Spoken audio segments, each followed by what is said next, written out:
I understand that Republicans on Fox News are sitting around saying, really, childcare is infrastructure? Childcare is infrastructure? He's putting this in the infrastructure. I don't remember childcare being infrastructure.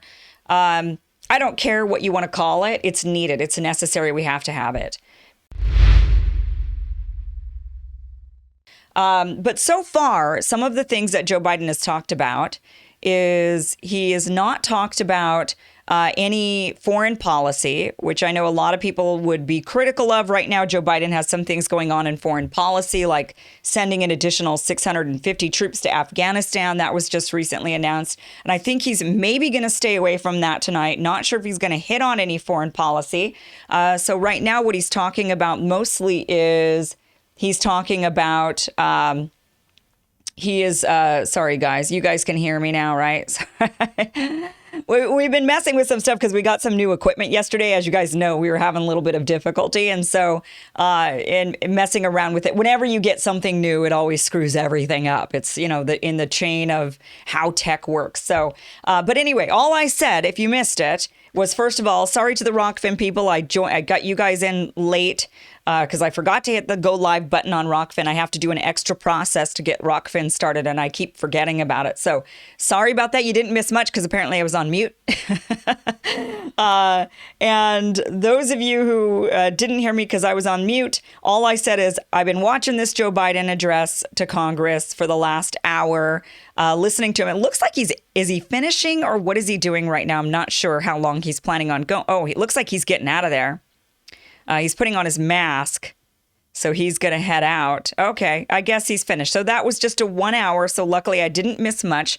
So it doesn't look like then he talked about any foreign policy whatsoever during this address. He mentioned China a little bit, but let's talk about some of the things that Joe Biden did talk about. I caught a little bit of it. I've been watching it but multitasking, getting ready for the show. So trying my best. Now, he talks about his multi-trillion-dollar package to rescue America. He talks about early childhood education. He talks about child care. He talks about access to health care. He talked about jobs, a lot of jobs. He talked about infrastructure. So he mentioned all of these things that he intends on doing.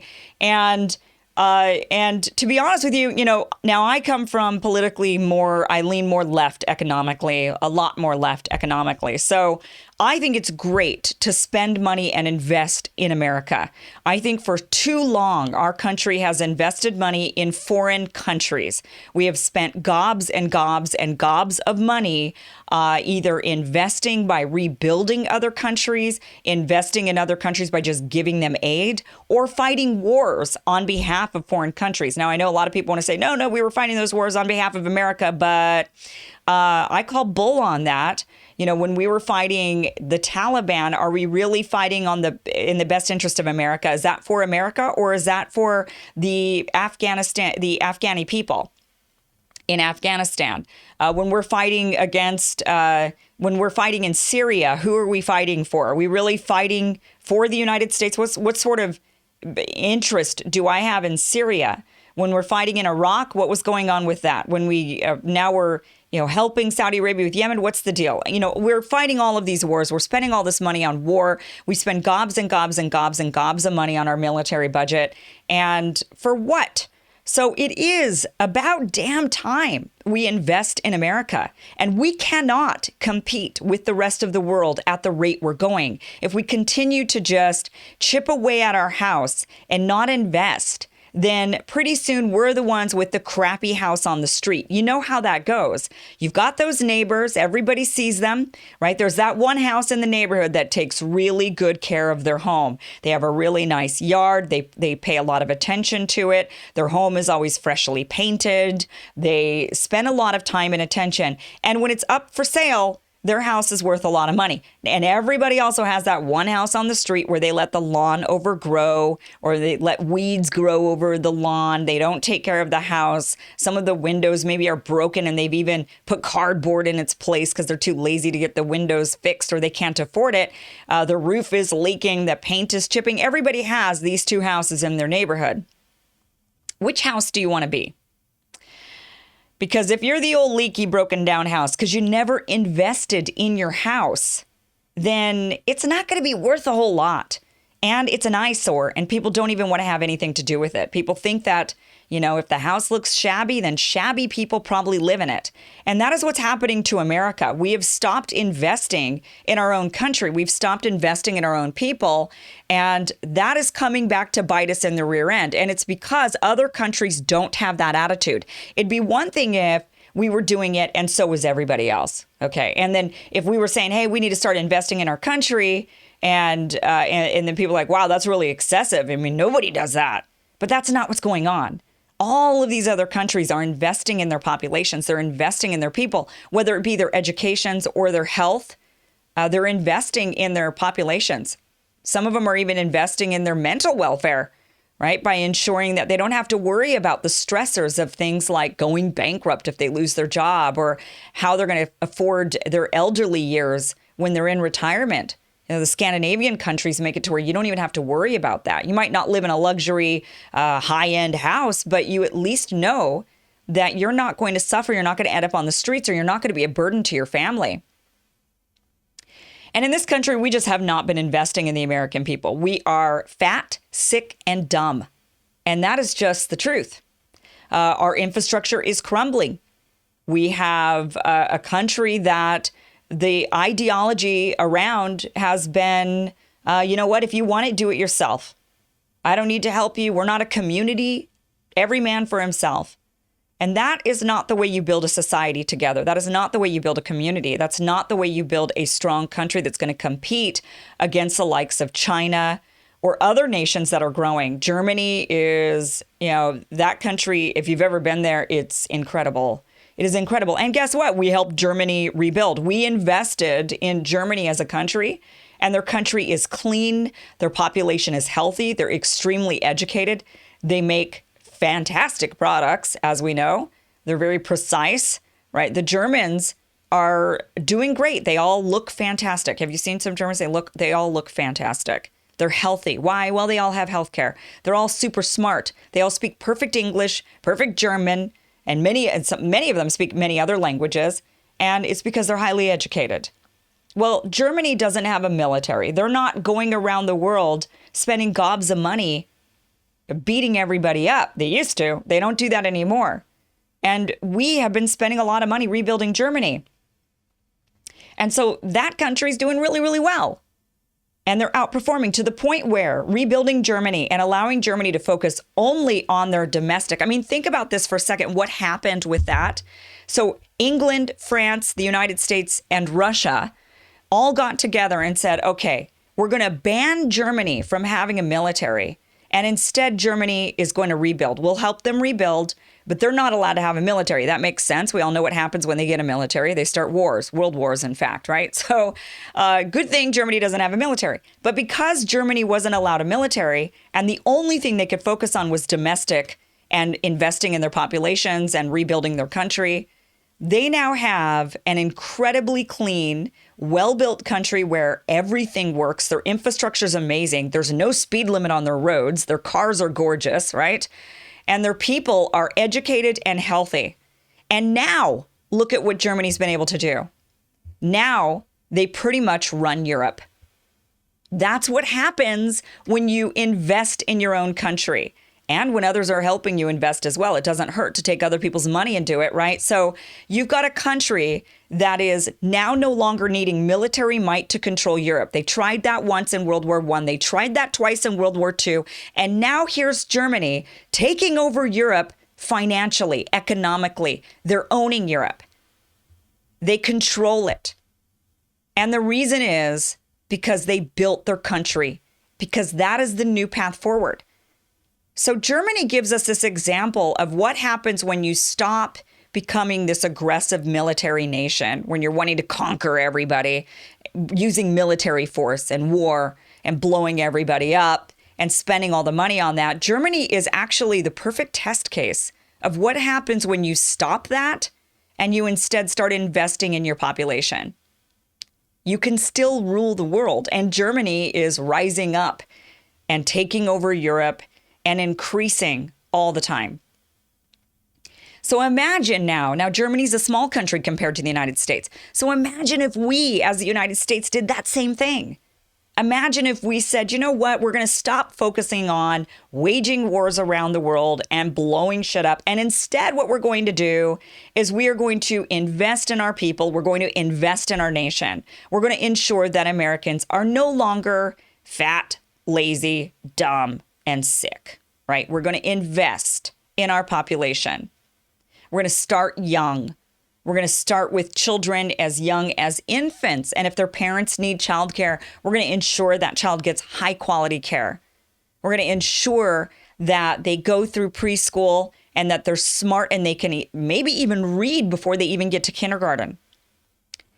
And then when they're in kindergarten and they're in school, they don't have to worry about putting off college because they can't afford it. Instead, every child can work hard and get good grades and get a higher education. And it doesn't have to be college. It could be trade school. It could be whatever they want to do. Maybe they want to take over the family business, but at least they have options and they know those options are available to them.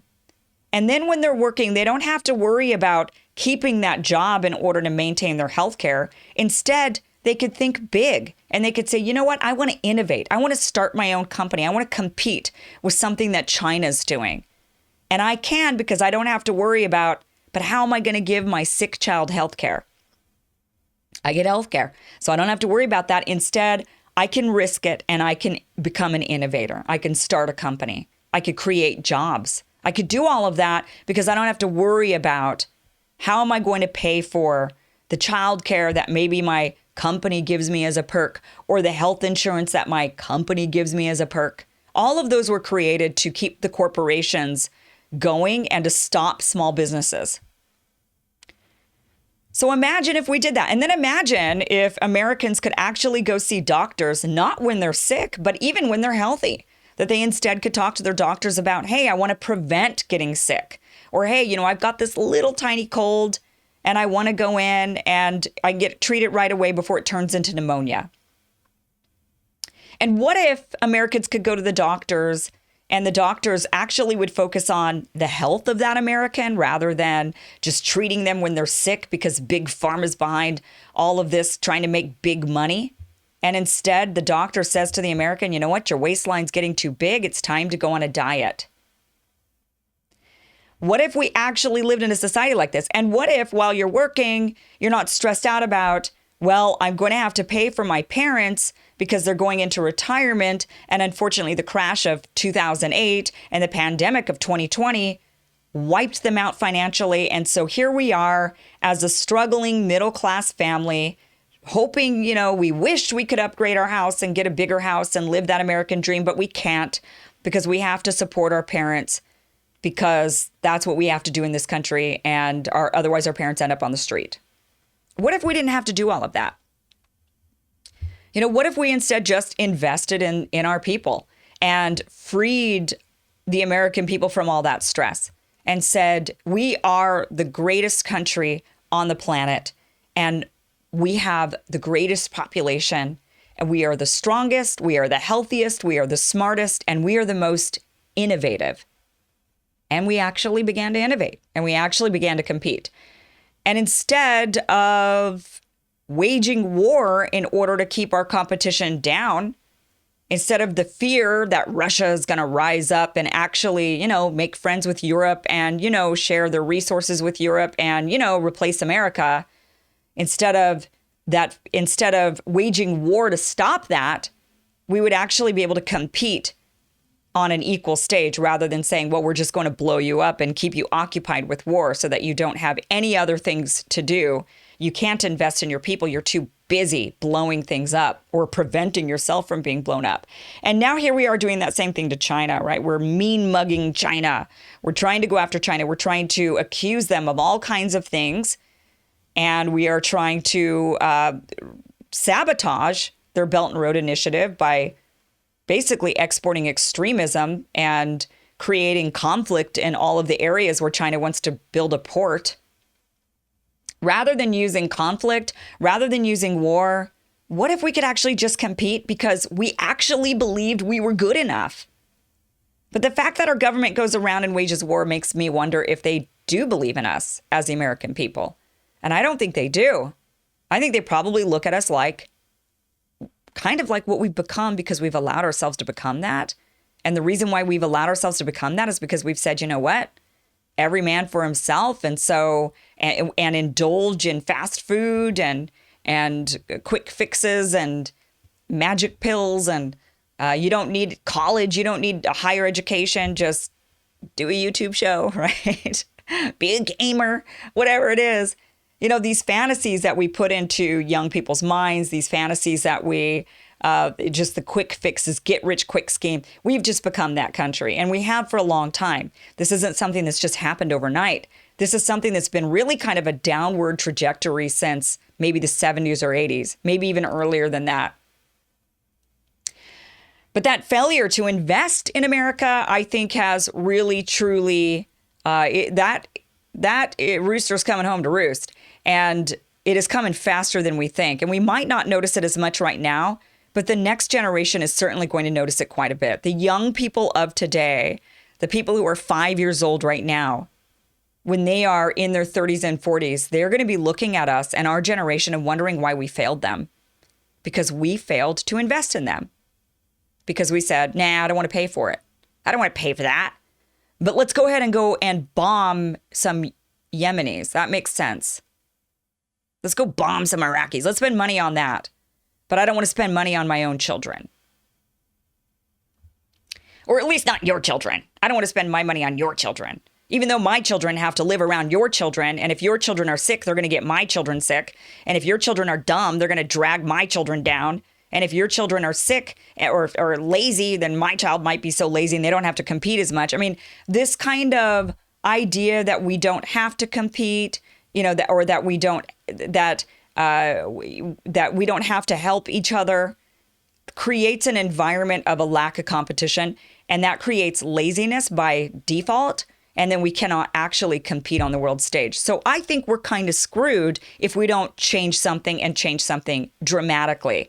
And listening to Joe Biden tonight during this address and him talking about investing in the American people is music to my ears. This is absolutely what we need to do. And I understand it comes with a big price tag, but so what? We have spent way more than that on wars over the years. It is time to invest in the American people. And we can't just scoff at the price tag and say, we're not worth it. Are we really not worth it? Are you really that cheap? Are you that cheap of a date? You're the type that you don't want to take me to a fancy restaurant because I'm not worth it. You don't want to spend that kind of money on me. Is that what you're saying? We're worth it. And we need to spend money on our people. And we have to. This is how rich people get rich. They know this trick. Every wealthy person who's wealthy knows the only way they're wealthy is because they invested that money. They spent money to make money. They spent money. They invested in a company. They thought, you know what? We'll see what happens if we give this company a bunch of money. Free money. Oh my gosh, free money to that company.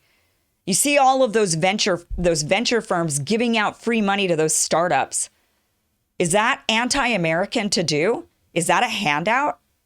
You know, when a big venture capitalist comes along and gives a struggling startup company $1 million to get their idea up and running, to really get them going, is that a handout? Is that the way is that what we call it? Because I'm pretty sure that's an investment. And I'm pretty sure the venture capitalist makes a lot of money back and the startup grows and becomes really big. And the next thing you know, they're Amazon. That's how it works. But it doesn't start without that seed money. It doesn't start without that investment. These things don't just happen overnight. It's not like Jeff Bezos, just his blood, sweat, and tears built Amazon. That's not the way it works. Blood, sweat, and tears didn't build Apple either, nor Microsoft, nor any of the other major companies in the country or in the world for that matter. That's not how it happens. The way it happens is somebody comes along and gives them a handout. Somebody comes along and says, I'm going to spend some money and maybe I'll make money back. But guess what these venture capitalists know? They know most of the time they don't.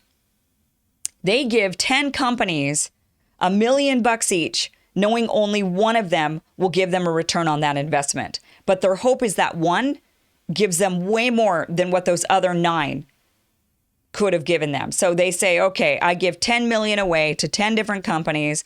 9 of them, it's a wash. It's a waste. I mean, they go under. But that one brings back 50 million. So it's worth it. 10 for 50. And that's what we've got to do. We have to have that mentality. We have to have that entrepreneurial spirit and that mentality for America if we're going to build as a country. We just cannot do this anymore. We cannot continue to turn our back on investing in our own people. And so absolutely, this is what we have to do. If we're going to compete with China, as Joe Biden said tonight, we have to build our country. That's what we have to do. We're going to have to spend some money. And that means childcare. That means education. That means healthcare. That means infrastructure. That means jobs. That means making sure we don't end up with a bunch of homeless people on the street because they couldn't afford the rising costs of rents and homes. Their job wages are crap. And they turn to drugs in order to escape. And the next thing you know, they're riddling our streets with just terrible things. So are we going to continue to be a country with an increasing crisis of homelessness and drug abuse and mental illness and stress and anger and hate? You know, a lot of that anger, a lot of that hate, a lot of that is rising up because people are just going broke in this country. This is no longer the country of American dreams. We're turning into Brazil. We're turning into a country where there's an extreme wealth divide between the rich and the poor. The middle class is shrinking in this country, and we have to do something, and we have to do something fast. And the only thing that you can do is invest in the people. And then, you can't create jobs unless you have a smart population to create them. And even if you created jobs, you need to have a smart population to get those jobs and maintain those jobs, right? So it's all interconnected and it's all very important. And it does start at birth. It does start in investing in an American from the moment they're born and saying, we're going to nurture you and invest in you.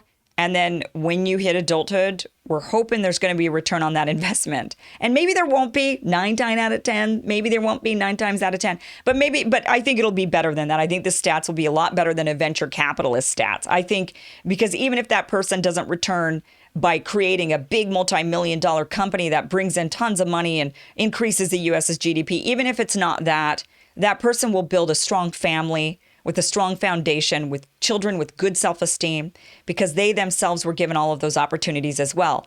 And when we have that, we have a more functioning society. And when we have a more functioning society, then we have a society that can create those entrepreneurs and those millionaires and those who are going to innovate. It all is interconnected.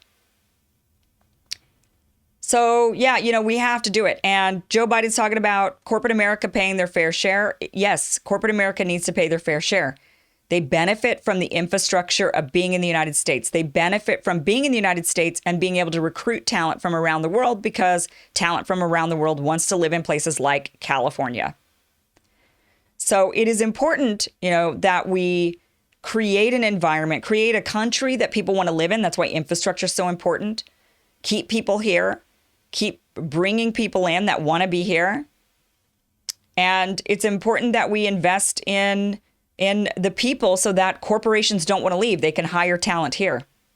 People always talk about, well, they're going to offshore the jobs. Well, not if our people are willing to do those jobs or capable of doing those jobs. Then they won't want to offshore. So there's a lot at play when it comes to our domestic policy. I will say I really do, so far, I have been very pleasantly surprised with Joe Biden when it comes to his domestic policy. His foreign policy there's some issues there, still. And I still do think that Joe Biden is ultimately a puppet government in a way. I think he's there. They're kind of letting him be there, make America feel good, make Americans like Democrats. Ultimately, at the end of the day, we'll see if the Democratic Party actually does the things that Joe Biden wants them to do. We'll see if Congress, if Nancy Pelosi follows suit, or if they're just going to make up a bunch of crap. It is one of those political plays where one guy gets to say all of these things and make all of these promises. And then the other team, the other half of the team behind closed doors, they say to him, go ahead, make all those promises, because ultimately we're going to make sure that they don't really go through. And then you won't be to blame. You'll still look like the good guy. You tried. It'll be us. We didn't make the promises. So we'll put a halt on it. And what the Democrats then do is they say, oh, and it's Republicans' fault, right? It's Republicans' fault. And then the Republicans say it's the Democrats. And then, you've got the president making all these promises. And this is just the way it is. It's just politics, another day in America with political games. And our country continues to go nowhere. And we continue to not be able to actually make any inroads when it comes to building America and investing in America. We just continue down the path we've always been, which is more war, spending more money on foreign policy, and continuing to tell Americans, you're on your own. You're on your own. So that is what I have to say about Joe Biden at the moment. Pleasantly surprised, hoping Congress follows suit. Would be really nice to start implementing a lot of these programs Joe Biden was talking about. I understand that Republicans on Fox News are sitting around saying, really, childcare is infrastructure? Childcare is infrastructure? He's putting this in the infrastructure? I don't remember childcare being infrastructure. I don't care what you want to call it. It's needed. It's necessary. We have to have it. Families cannot afford $600 a child in childcare a month. That is too much. You've got 2 kids, $1,200 for childcare. That's outrageous. That's insane. We just cannot continue on as a country like this unless you want to create a bunch of little, rugrats running around with no parents. And then we all know what happens when that happens, right? It's not good. So when they're left at home alone, doing, being latchkey kids. I was raised as a latchkey kid. I could tell you what latchkey kids do. You don't want latchkey kids running America. That's why Gen X is so screwed up. So, this is what we have to do, guys. We have to invest in America. And so I know a lot of you Republicans that are watching don't want to spend the money, but you're just going to have to. Otherwise, why are you living in a society? That's why you live in a society. Why live in a community? Just go live out in the mountains by yourself. Build a log cabin. Bring in your own roads, bring in your own water, bring in your own electricity, bring in your own internet somehow. I don't know how you're going to do it without infrastructure and without community, but you're on your own. Grow your own food, collect your own water, do all of that. If you don't want to live in a community, go be a caveman. Civilization, the uprising of civilization coming together when cavemen stopped living like cavemen and instead actually came together into civilization was actually when the world changed dramatically. And there's a reason for that, because the idea of every man for himself is an idea that doesn't actually propel us in the right direction. When we are together, we work well, things improve, and that's the whole point of civilization. That's the whole point of society. That is how humans have gotten to this point where we are, sending rockets into space and having internet to where I could talk to you when I'm sitting in a room all by myself. That's how it works. Civilization. Be civilized. Invest in your civilization.